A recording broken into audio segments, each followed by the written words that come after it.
Chineke ka anyị na-ayọ ogozi anyị gozi ọnọdụ gozi ọnụ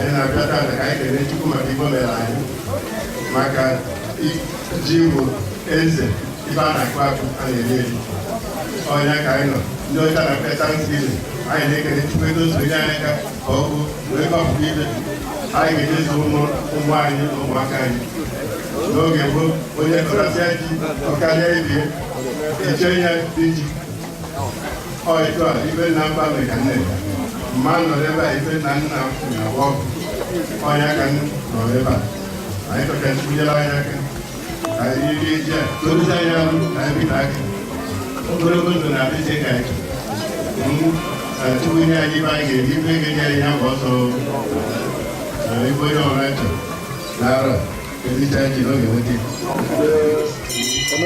n'afọ afọ ike onye daalụ ụwa ka ndụ na-aba aka ọ na-aba aka na akpọnyere nwaanyị mana akpọnyere nwaanyị dị iche ọ eziokwu na ụlọ agọbe ndị mmụọ onye biri ndụ dị iche adịghị lụzara dị eluzara abaga na unu nyere m nwaanyị nwere egwu nke Chukwu unu nyere m nwaanyị nwere ọmụmụ wee gụgide lọya gụchaa lọya gụọ masters degree jee bụrụ magistrate jee bụrụ judge jee bụrụ justice of the court of appeal for one thing for bụrụ Supreme Court judge. Onowu bụ the prime minister Abagana na Awanji. Anyị wee bịa azụ ndị isi ichie ka anyị kwado ya n'omenala Abagana. Ọ ga-adịrị ya mma. Wee na-asị na ndị na-ebịa ọ ya adịrịkwa mma. Mgbe ntị okwukwa jide ka eji wee na nwa agbụgbọ ọkọbịa na-agbapụ Satọde ya na-agbapụkwa na be ọkọbịa ka ọ bụ ebe a ka a na-eme. Onowu Abagana bụ a very close friend of mine. Anyị niile na-emekọ even before bịa join Anambra State Government. Nwa si London onye nwa na America anyị niile nọ na Asa World. Wee bịa na-eme ihe Onowu. So every year since eji m ihe Onowu ọ na-eruzi ana m abịa ihe na-asọpọtụ ya n'ife ọ na-eme. Because ife ọ na-eme awụrụ obere ibe isi America bịa na-akwado omenala anyị. That's a very good thing. Onowu Abagana bụ a very close friend of mine. Anyị niile na-emekọ even before bịa join Anambra State Government. Nwa si London onye nwa na America anyị niile nọ na Asa World. Wee bịa na-eme ihe Onowu. So every year since eji m ihe Onowu ọ na-eruzi ana m abịa ihe na-asọpọtụ ya n'ife ọ na-eme. Because ife ọ na-eme awụrụ obere ibe isi America bịa na-akwado omenala anyị. That's a very good thing. Ayika, a member representing Njikok, Dunukọfịa and Anocha Federal Constituency. Can you tell us the reason why you're here today? I'm here because this is one of my constituents. I'm here to show solidarity. I'm here to celebrate with him. I'm here to felicitate and interface with my people. That's what representation is all about.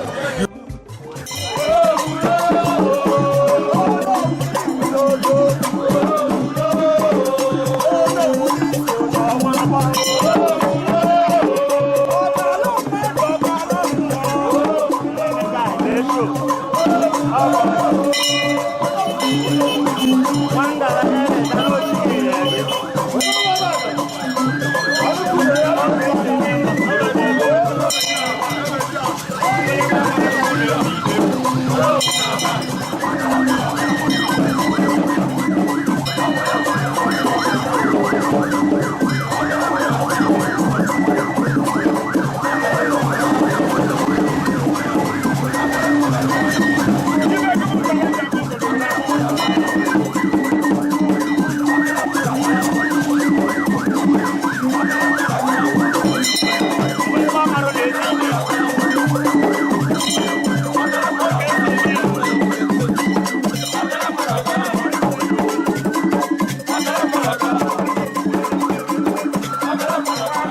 Abagana onye isi ndị Igbo niile nọ n'obodo oyibo bụrụ onye isi ndị dọkịta niile nọ n'Amerika bụ site na amala Chineke Onowu nke Abagana bụ ike ndị Igbo gbaa gburugburu n'afa Chineke ka anyị bịanụ ọmarịcha ife nke a kpụrụ bụ iji wee lota n'ebe a niile bụkwara obi be Anakwense ụlọ na be Anakwense n'ebe a niile bụ Onowu eria bụrụ domen ya o wee sị n'agbanyeghị ife niile ya bụ na ife ya na-eme na mbụ Chineke o wee sị na ndị nke Chukwu ndị eze mmanụ ndị na-anọchite anyị na Chineke ndị nọ n'etiti anyị na Chineke ga-abịa wee kpọkwue Chukwu akpọkwue Chukwu ka e wee mepee anya ka ọha na eze wee fụrụ ya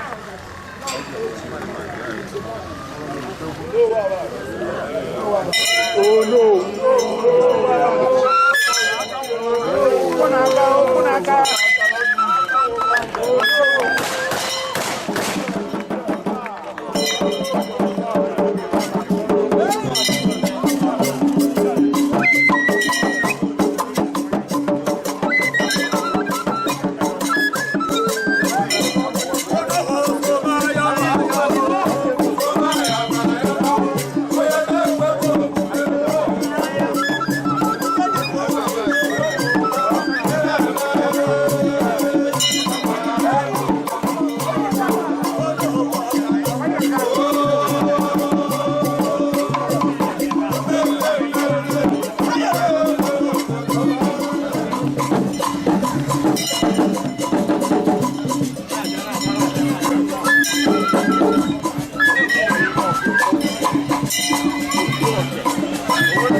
maka ji bụ eze ibe a na-akpụ akpụ a na-eri ọnya ka anyị nọ ndị ọcha na mkpesa nkiri anyị na-ekele Chukwu edozonye anyị ka ọ bụ wee kọpụta ibe anyị ga-ejezu ụmụ anyị na ụmụaka anyị n'oge gboo onye kọrọsịa ji ọkarịa ibie eche ya dị ji etu a ibe nna mba meka nne ya mma nọrọ ebe a ibe nna nna na-agba ọkụ ọnya ka m nọrọ ebe a anyị kọcha Chukwunyere anyị aka ka anyị rie ji a kodozi anyị arụ ka anyị bite aka ogologo ndụ na-abịa ka anyị Chukwu nye anyị ibe anyị ga-eri ife ga-enye anyị ya bụ ọsọ ibe onye ọbụla chọrọ n'ara ericha ji n'oge nweta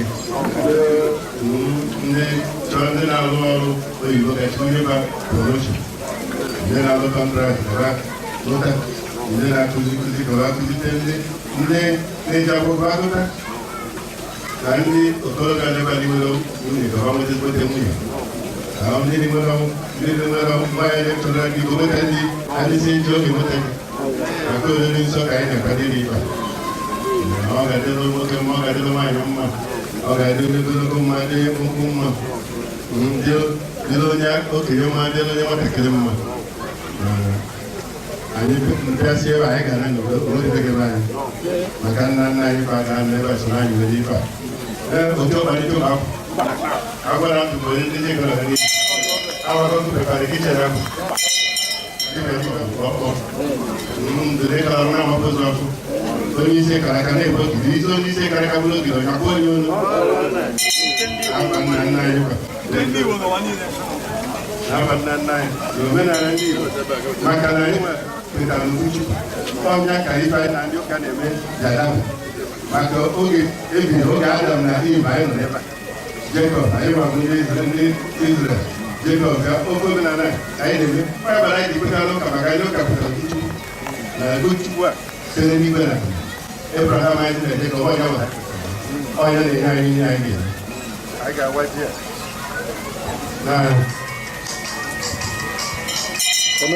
n'afọ afọ Eke onye Nkwọ daalụ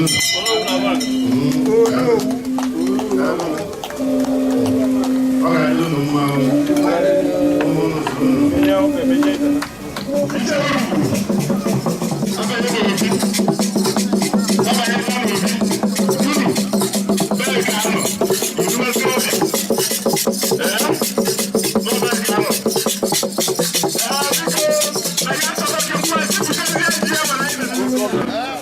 onye zụta ofu ibe ozugbo nke nwe omenala bifo ababa n'ụlọ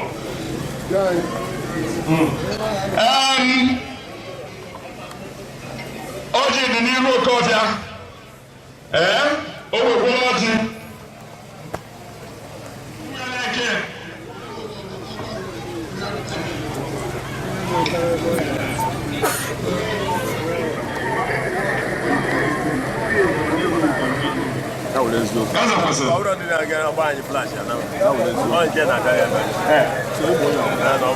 nke ewe omenala ka a na-eme biko butenụ mmanụ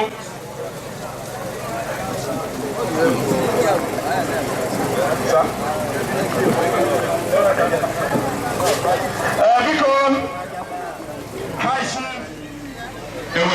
kwakara ibe na ọ bụrụ ibe nyere nwata n'obi etinye na-enuso nnukwu iri ewu ya ga fisikali so nwere nnukwu ọṅụ si Chineke kwughachi uru mmadụ kwuru ogologo ahụ ike anyị wee na-achọ n'ọnwa nna anyị na-achọ ka anyị kelee unu nke pụrụ iche etu unu bịa unu na ọrọsọ anyị onye anyị ngozi Chukwu nyere ụzọ na ole onwe abaga na ọkụ Chukwu nyere anyị wee bụ n'unu fụrụ ya wee sị na dịka unu bụrụ ya bụ ihe ọma wee bịa soro anyị na-aṅụ na Chineke ga-enye unu na bụrụ mmadụ kwuru mmadụ n'aha Jizọs unu mere ọfụma wee bịa na ịkọ asị na anyị kọ nwa mmiri ọgba ọfụfụ na anyị ga-etikọ aka dozie ebe anyị dozie Anambra steeti dozie obodo anyị dị iche iche anyị ga-etikọ aka ka nsogbu abata na ndị nsogbu sekuriti na anyị ga-akwụsịrị ebe ha nọ anyị ga na-aga n'iru anyị nwa ndị Anambra bụ ndị na-agba fọst Chukwu gwara anyị taa anyị mmanụ ọ bụrụ ibe Chukwu nyere enye nwere ga-ewechapụ so anyị nwa ndị onowu unu siri ike unu na-eme ọfụma anyị ga-enyere ndị ọzọ aka kpụrịtaba ka anyị na-eme ọfụma ka onye ọ na-eme ọfụma na be anyị onye ebe nna ya na arụ onye ọkụ nyere n'aka mere ọkụ biko anyị ga-eso ụlọ ife ọrụ ụlọ na-eme akwụrụ n'azụ ka anyị doziebe anyị ka obodo anyị bụrụ ebe a na-eṅomi eṅomi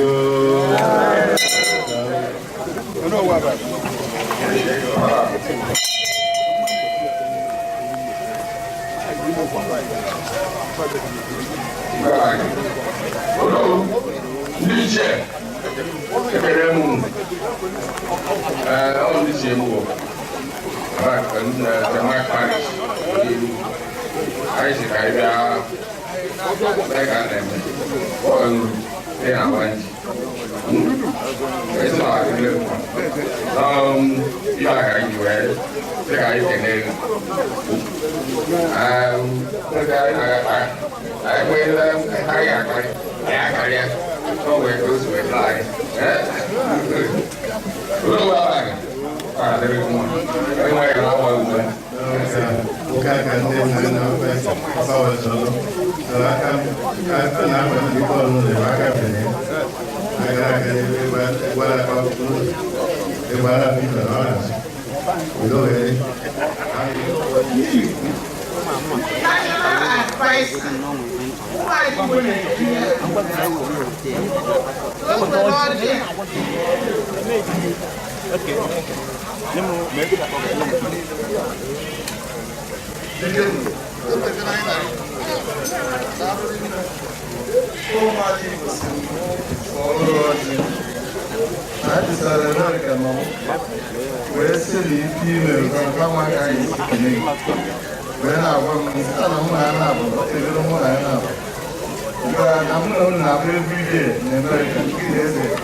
United States, South America, and Africa, South Africa.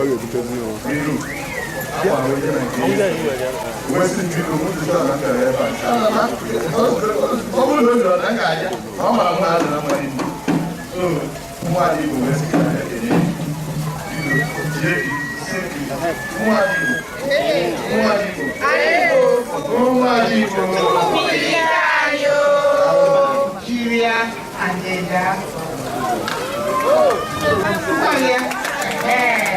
wow!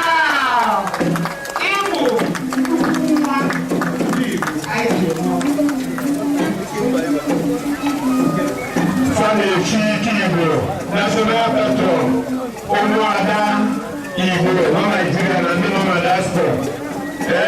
Oya Kone Mefa, Okubo Tijera Ugodo.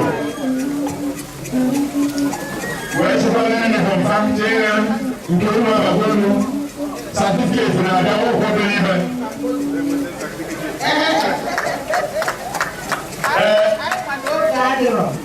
I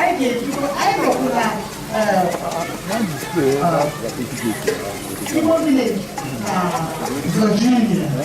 When what are we in the part of Canada? Who are you when Nigeria and all over the world?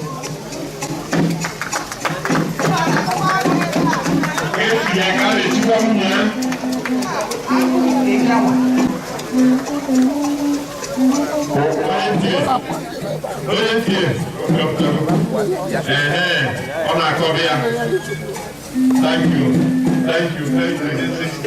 Alumni West Yoruba Land, new out of the family to Zindi Wuji, 18. As Niamilo 100 General Zindi Wuji, all America, all the case, we will leave it, and we will say that we will align it by it. I can actually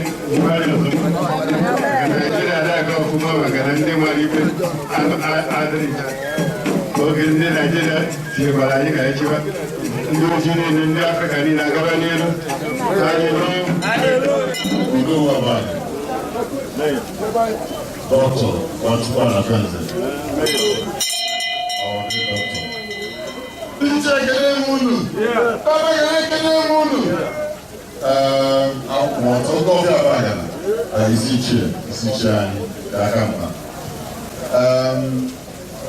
Ejimafa ndị abaga na ndị njikọ ka ndị ugwu ka anyị na-abụrụ nwanne wee na-anabata nnukwu oge anyị nwoke nke ama na some of us amarọ Ike Ubehe, the President General of Ohanaeze Ndị Igbo,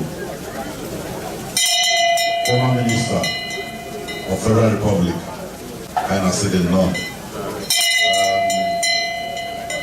Ịbụ ọnwa na-eti n'ala Igbo na-etikwa na diaspora na-etikwa na Nigeria na-enye ntụziaka ife ga-esi dị mma n'ala Igbo na Nigeria gburugburu that as well.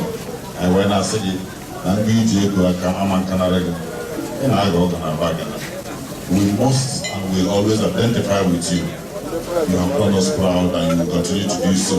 Ebele anyị n'isi gị bụ ka Chineke dobele anyị gị ka ị na-awa na-abụ ụkwụ ọtọ ka isi agba ya nwere ife ga-eme gị anyị ga na-etinye gị n'ebele ị ga na-eje na-abata n'afọ Jizọs Kraịst bụ onye nwe anyị. O nwere ibe ga-eme n'ụwa ka m lụrụ aba agara ọ na-aba agara akpọnye nwaanyị mana akpọnye nwaanyị dị iche. Ọ bụ eziokwu na ụlọ agụbe ndị mmụọ but onye biri ndụ dị iche adịghị elozara dị elozara. Aba agara unu nyere m nwaanyị nwere egwu nke Chukwu. Unu nyere m nwaanyị nwere ọmụmụ wee gụgide lọya gụchaa lọya gụọ master's degree jee bụrụ magistrate jee bụrụ judge jee bụrụ justice of the court of appeal for nwantịntị for ọbụrụ Supreme Court judge. So apart from the fact na mụ na Dr. Nwachukwu na Mkpenze bụ afọ na-eri mụ na ya bụkwa ezigbo ọgbọ ife a na Mkpenze ji wee sọrọ ya dọkọ nkoro n'ụzọ uke ịnọ mana ọfụjọ ọbịaja ntụkasị aka onowu a iri ọnụ ọkachasị anyị karịrị ma mụ na ya bụkwa ezigbo ọgbọ unu mara a na-eji ife ka ama mgbe olu mana apart from the fact na mụ na ya bụ afọ na-eri onwere ife ọrụ a ga-eme ka ya na-aba agana ọ bụ na akpọrọ m ịmanụ onye iro bụ onye na-eme alị abụ m part and parcel of Abaga. Ife unu merụ m Chineke ga-emerụ unu nke kachasị.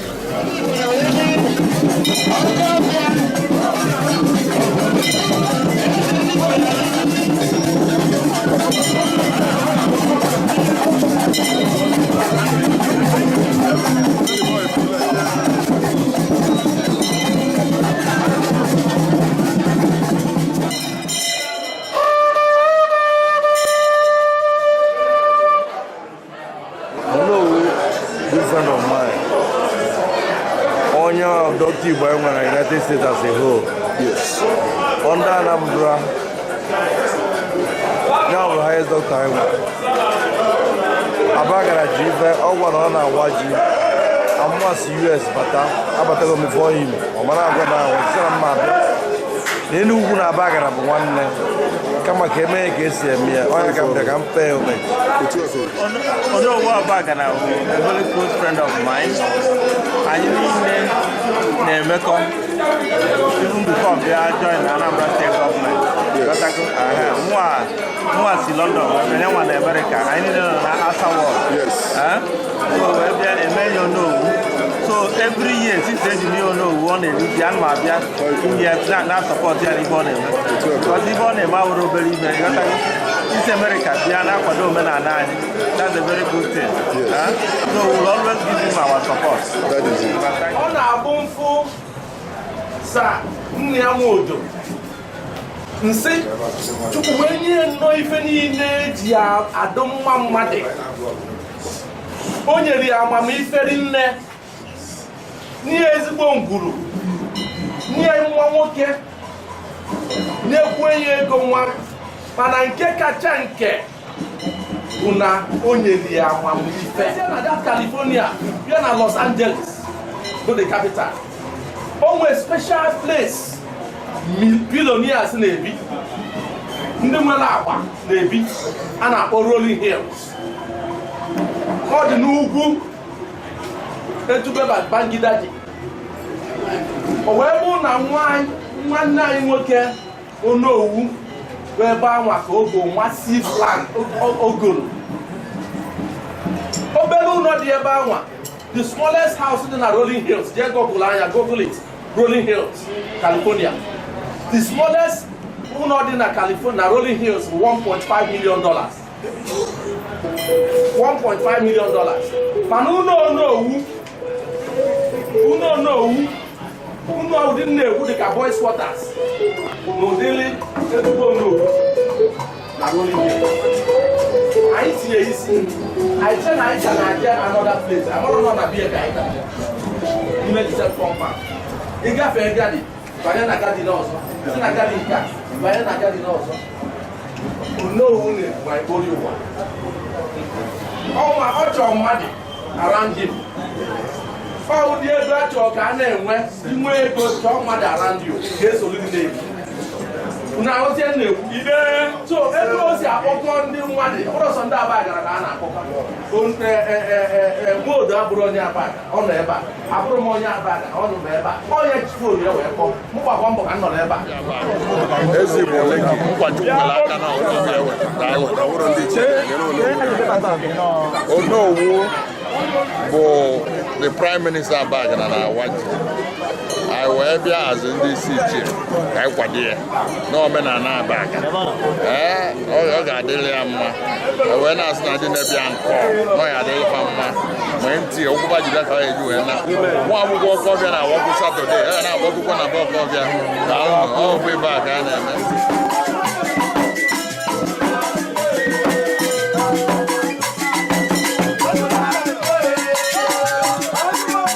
Valentine Ayika, a member representing Njikok, Dunukofia and Anocha Federal constituency. Can you tell us the reason why you're here today? I'm here because this is one of my constituents. I'm here to show solidarity. I'm here to celebrate with him. I'm here to felicitate and interface with my people. That's what representation is all about. You represent there in the Halo Chamber, you also represent in the Main Street. So this is Main Street representation.